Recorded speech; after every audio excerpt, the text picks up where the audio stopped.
Hello and welcome back for another Torah Tuesday. Today we're going to track one of the most interesting and commonly used words in the Exodus story, and that is the word go. Most people who've heard the Exodus story know that God tells Moses to go to Pharaoh and say, "Let my people go."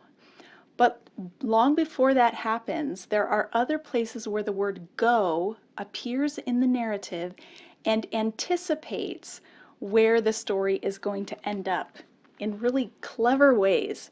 So in Exodus chapter 2, right after Moses' mother puts his papyrus ark in the reeds of the river, like we talked about last week, Moses' sister stations herself nearby so that she can watch over her little brother and see what happens to him. And the next thing that happens is the daughter of Pharaoh comes down to the river, and we are nervous. Here is a member of the royal household. What will she do when she finds this child? This could be ugly. So Pharaoh's daughter goes down to the Nile to bathe. She sees the basket, and there's a sort of dramatic slowing of the story here, where we see step by step what she does, and we're wondering how she's going to respond. She saw the basket among the reeds. She sent her female slave to get it. She opened it. She saw the baby. He was crying, and she felt sorry for him. "This is one of the Hebrew babies," she said. So we've already had midwives who defied Pharaoh. Moses' mother defied Pharaoh. Now Pharaoh's own daughter is going to defy him.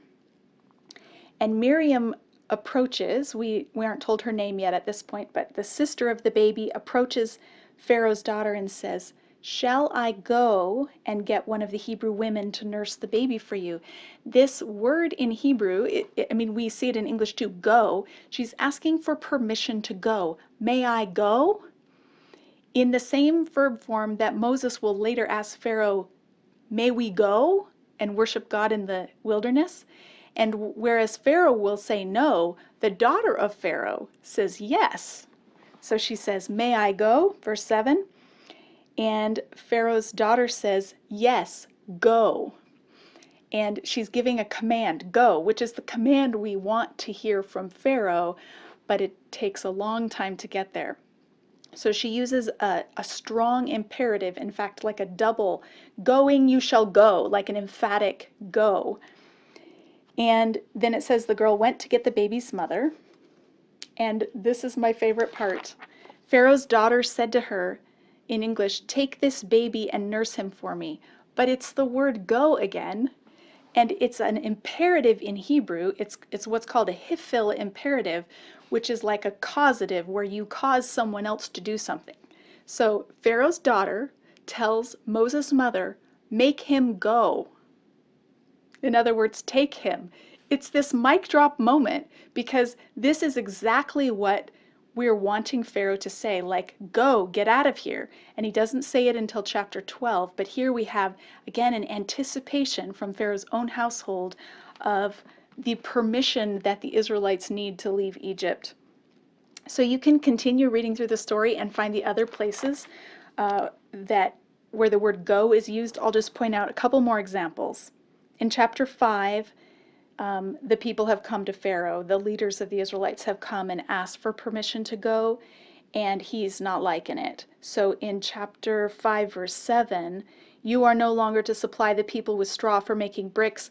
Let them go and gather their own straw." So it's the phrase we want to hear from him, but not in the right context. Let them go and get more straw, get their own straw. And then he repeats what they've said in verse 8. They're lazy. That's why they're crying out, "Let us go and sacrifice to God." So again, lots of toying with this phrase, "May I go? Let us go. You may go," all through the story. Finally, in chapter 10, verse 28, Pharaoh is exasperated with Moses and tells him to go, but he's not saying to leave Egypt. He just wants him to leave the palace. But that probably anticipates what we see in chapter 12, verse 31. This is right after the death of Pharaoh's firstborn. And it says, during the night, Pharaoh summoned Moses and Aaron and said, up, leave my people, you and the Israelites, go worship Yahweh as you have requested. After months of equivocating and trying to let them just do part of what they've asked for, he's finally like, fine, go. All of you may go. Bring your flocks and herds. Go worship Yahweh if that's what you need to do. So we finally get the go we've been waiting for.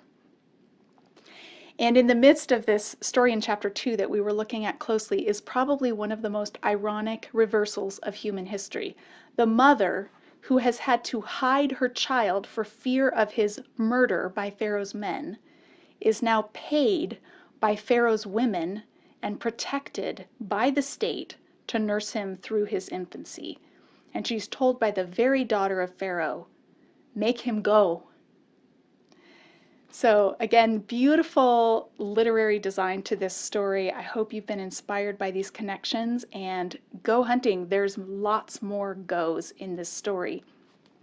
While you're at it, if you haven't noticed it yet, on my YouTube channel are several playlists. I've got a collection of other sermons and messages I've given, and collections of interviews. If you haven't explored my YouTube channel yet, take a minute to do that, and maybe you'll find something interesting. See you next week.